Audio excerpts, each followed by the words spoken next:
Coming up on show 528, a huge boost for company car EV owners. Harley Davidson's Livewire impresses, and question of the week is answered. Well, those stories and many more coming up on today's podcast. Good morning, good afternoon, or good evening, wherever you are listening around the world. Well, firstly, thank you for tuning in. If this is the first time, welcome along to a show all about electric vehicles and the move towards sustainable transport, and the job that I have here of trying to save you time, trying in 15-20 minutes every single day to give you an essential guide to what's happening in the world of EVs and electric cars. Even if you're not an EV owner yet, even if you're EV curious, we welcome everybody along to the podcast, and hopefully we're saving you time as well. Thank you as always to myev.com. I mention them every day. They do make this show happen. Thank you so much to the gang at MyEV. USA only. If you're in the US and you want to check out how to buy and sell EVs, then go to myev.com. One of the guys behind MyEV was actually starting to look for your EV stories for a future piece they're doing. So if you look at my Twitter, which is at EV News Daily, and you would like to take part in that story gathering process, you'll see I've just retweeted him, and you can reply, get in contact directly, and maybe even have your story featured on the website. Well, let's thank another producer of the podcast. That's Craig. Well, CRAIG VLADIMIROVS, thank you very much for becoming a new producer of this podcast. And we do rely on the producers, exec producers, and above as well to keep the show going, all via the Patreon platform. Well, we'll start with news of the Hyundai Motor Group, or Hyundai Motor Group, however you would like me to say that name. Basically, them and Kia together. They've decided to prepare the ultra-fast charging network for upcoming new models in South Korea. And that really is the phrase, I think, with this story, upcoming new models. Let me explain why.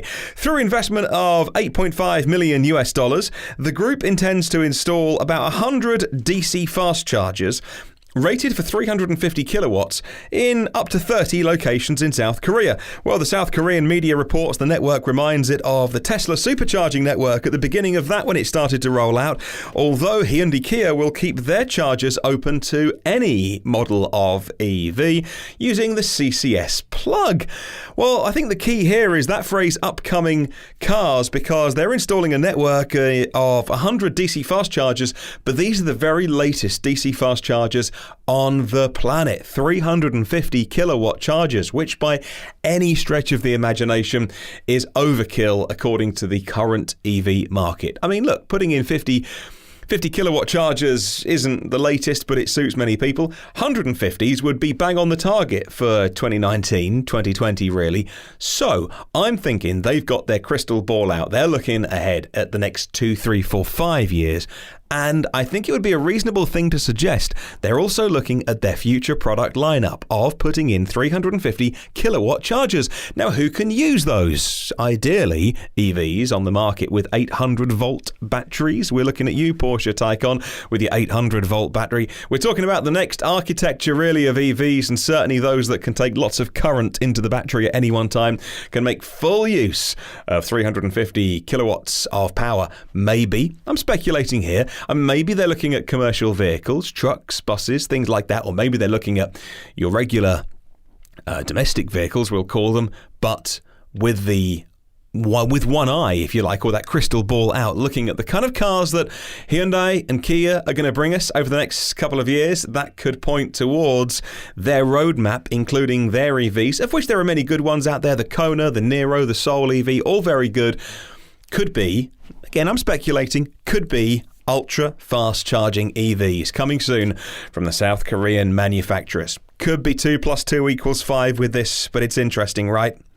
This next story is actually a lot more significant than I realised at the beginning when I read it a couple of days ago. It may be more significant than you realise at first, and I think it was more significant than nearly all of the media picked up on when the story broke.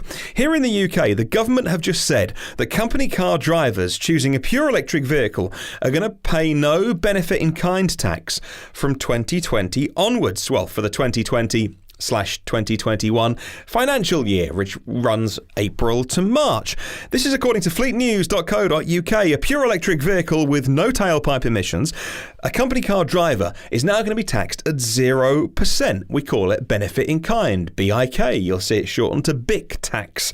Furthermore, the 0% rate is extended to company car drivers in pure electric vehicles registered prior to 2020 as well. So existing EVs that are on the road right now. And those drivers are looking forward to a much reduced rate going forward. It only goes up to 1% going forward and then 2%.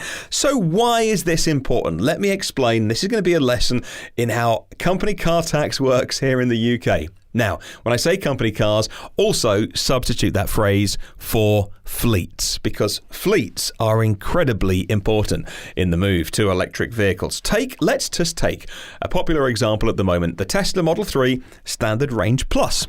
Well, the government puts a value on it. That value is the list price before incentives. So in terms of working out the tax that I would pay if I bought one, if I had one as a company car that was also available for me to use for personal use at the weekends to do my errands with and my leisure miles, well, the value of that is £42,400. The current charge that is on that car is 16%. Let me explain what that really means. You take 16%, which is the current charge for company car tax, 16% of that 42,400, and that gives you a tax rate of 6,784. Now, we need to do one more thing to that figure of 6,784. In the UK, well, actually in England, it's a bit different in Scotland. In England, I'll use these two. It's very simple. You either pay 20 or 40% income tax on what you earn. And if you earn more than £50,000, you pay 40% income tax on everything you earn over that. That's money that goes to the government. That is what we are taxed here.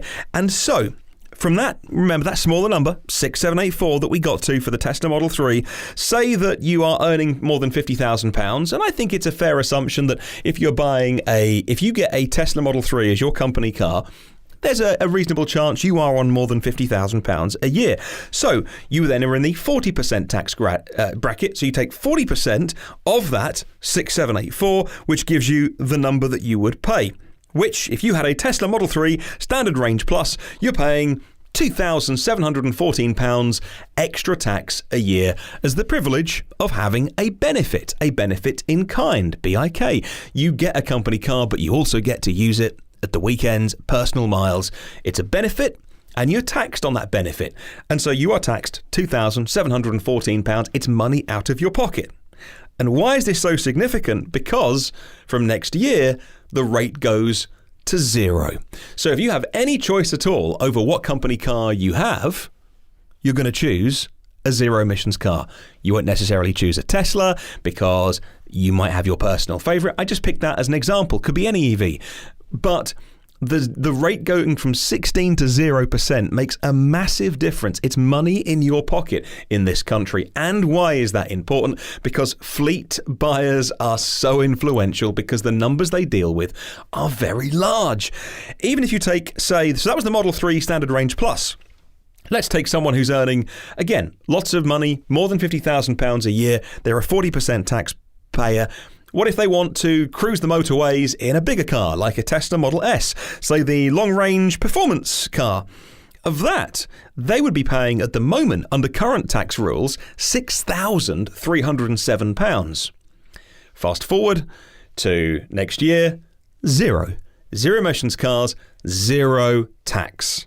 This is huge news because so many company cars, so many fleets, like I say, are looking at zero emissions cars, but at the moment the people driving them who get to use them for some pleasure are going, well look, yes, I would love a Tesla Model 3, but I'm going to be hit with thousands of pounds a year in my paycheck. That all goes away from 2020.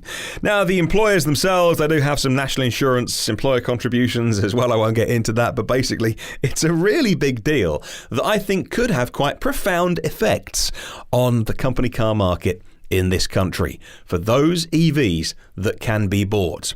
And again, we come back to those EVs that are attractive, the Kona, the Niro, the Soul EV, that can't be bought, that have a 12-month waiting list. If Tesla's production numbers are very large, they can get lots of cars into the country, this country could well be almost like a little mini Norway, if you like, in terms of being very, very attractive because of those benefits. Okay, let's stay with Tesla. Let's move the story on. In the first half of the year, the Model 3 And the Tesla brand itself actually took a really solid first place, numero uno, in the Western European market of electric cars, according to Mark Kane at InsideEVs. Well, since the introduction of the Model 3 here in Europe, Tesla's become the top choice for those buying all EVs. Tesla's position nowhere near the dominance seen in the US, but according to the industry analyst who I follow on Twitter, Matthias Schmidt, in the first half of the year, January to June, Tesla was the number one car maker for all electric cars, 44,900 new registrations and a 28% market share of EVs in Western Europe. 37,300 of those were the Model 3, taking an easy first place, easily, by such a long way. The biggest selling EV in the first half of the year in Europe is now the Tesla Model 3. Congratulations to the team there. A team that won't be celebrating at the moment, though. Let's segue on to this news, and that is the team from Ceres. The Chinese EV startup Ceres, formerly known as SF Motors, has fired 90 employees at its Silicon Valley base and officially puts on hold the US launch of their SUV, the SF5, says a report by Electrive today.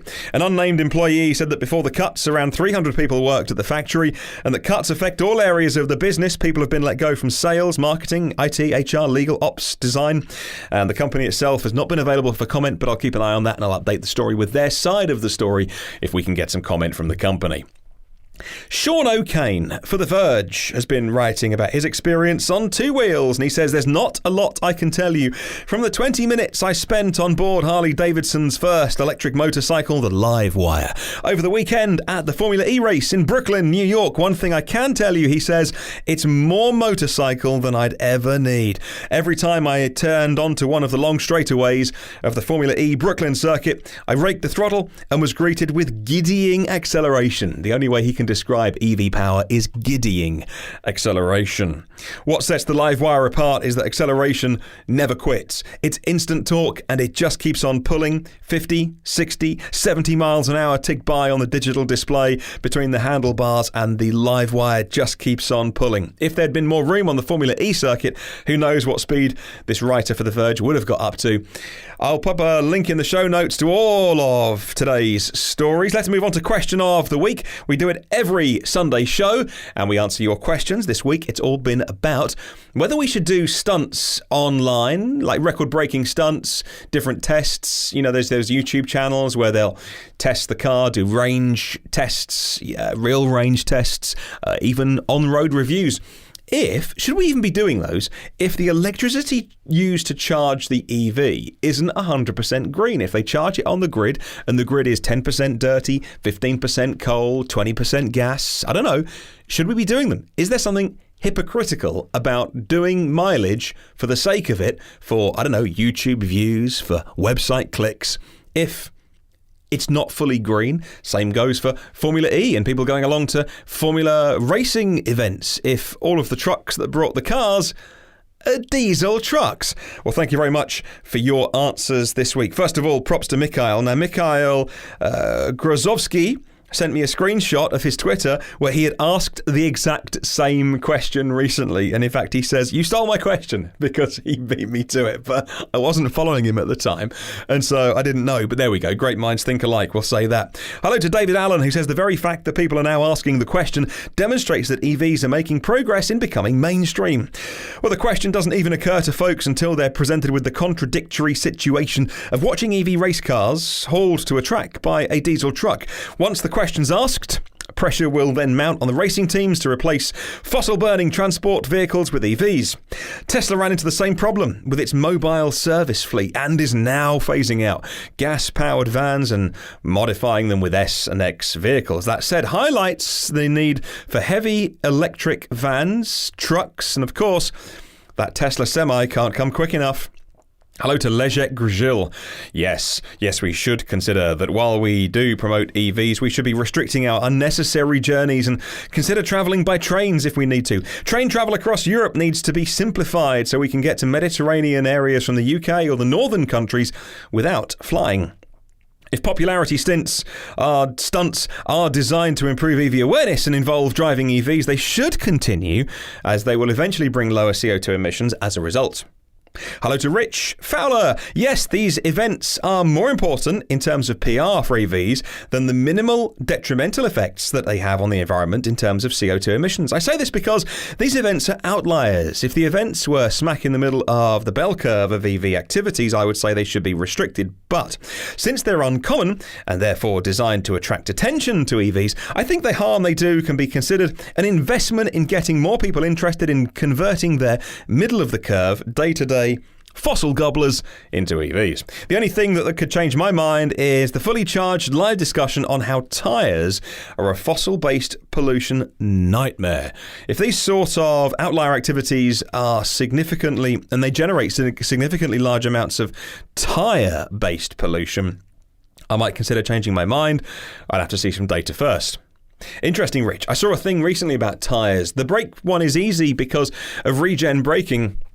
You have cars on 100,000 miles on their original brake pads and discs, so that one is easily worked out. The tyre thing is interesting. I did read something recently that due to the way that the computers in EVs program the way that the power is put down, in terms of EVs are smarter, in terms of their power curve, in terms of not letting the wheels spin. They restrict the power because of traction control being very sophisticated, the instantness of the power delivery in EVs. Even then, EVs make tyres last longer. I can't remember the source that I read for that, but I'm going to go and look it up after the podcast.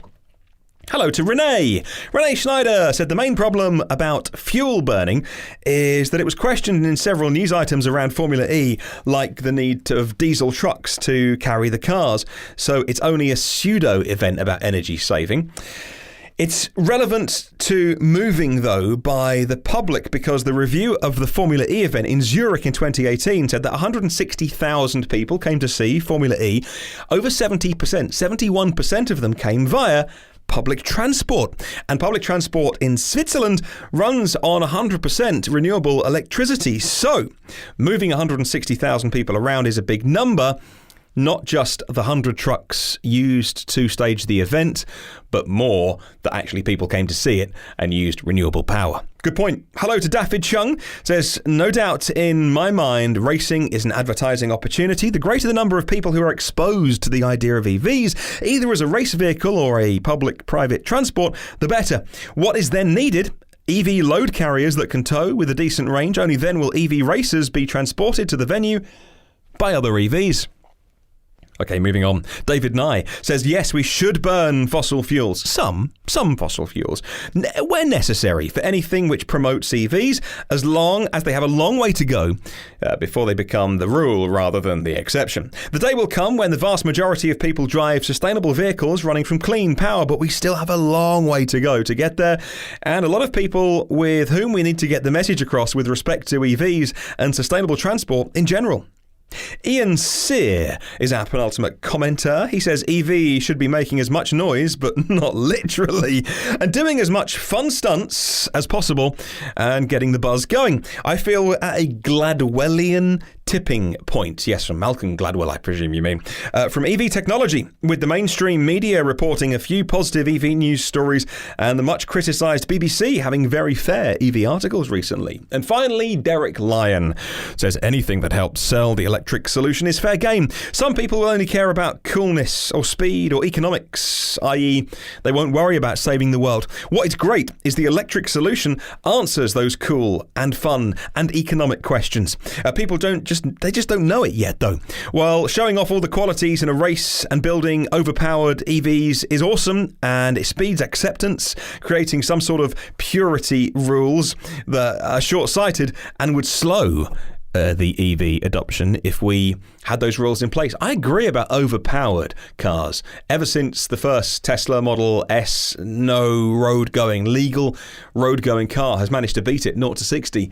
And that's largely because 0 to 60 times are irrelevant. They are just very, very, very cool. Remember, Elon's mission statement is to make fun things. Make things that make you smile. Make things that you enjoy using.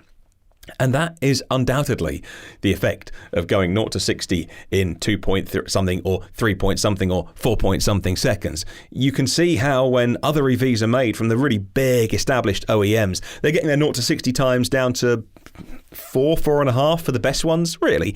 And that is plenty fast. 7 seconds is hot hatch territory of a few years ago. 10 seconds feels rapid if you get in a car 20 years old. And so I know what you mean by that. It's unnecessary, but we can't help but smile. I mean, man, we love doing those 0 to 60 launches in a ludicrous car, right? Okay, let's set a brand new question of the week, and I'd love you to send me your answers for next Sunday's show. Set by myev.com. Thank you very much, as always, for setting our question of the week. Keep your comments coming in.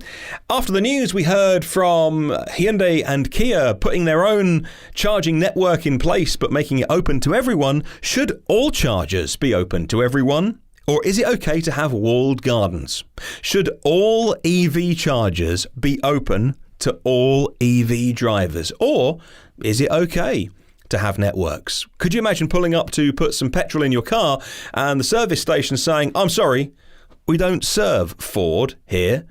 You'd be like, hang on a minute, anyone can use this. Should it be the same for EVs? Or should automakers, should charging networks be allowed to be to be picky and choose which EVs can charge? Should Tesla be allowed to have the supercharging network? Should Kia and Hyundai have their own, even if they said it's only for our cars? Would that be okay? Let me know your thoughts. You can email me, hello@evnewsdaily.com, or leave a comment on Facebook and YouTube. I would really, really like to hear from you. Well, I would also encourage you to look back at any of the previous shows. I mean, they're all online, by the way. There's 527 of them, and if you want to, they're all online for free. That's a lot of hosting, by the way. Each of these shows is 20, 30 minutes. Some of the interviews are longer. There's 520 odd of them. That's a lot of storage, and it's all paid for, thank you very much, by our patrons. That cost to make this show is ever increasing. It's okay, we're covering our costs, we're doing all right. And thank you very much to all the patrons of the podcast. Our premium partners, Phil Roberts of Electric Future, Brad Crosby, thank you so much, Brad, and Avid Technology, our most recent premium partner. Thank you very much. Our partners of the show, David Allen, OEM Audio of New Zealand, and evpower.co.nz, Paul O'Connor, Blake Boland of EV Life Ireland, and TryEV.com. Thank you so much. If you want to get any of those previous shows I mentioned, by the way, they are all online on the blog, evnewsdaily.com, or your podcast places. Apple Podcasts, as it's now called, Google Podcasts, Spotify, and the rest. The new shows, podcast, YouTube audio, all the rest, get them first and free by hitting subscribe on your podcast app. Do have a wonderful day. I'll catch you tomorrow. And remember, there's no such thing as a self-charging hybrid.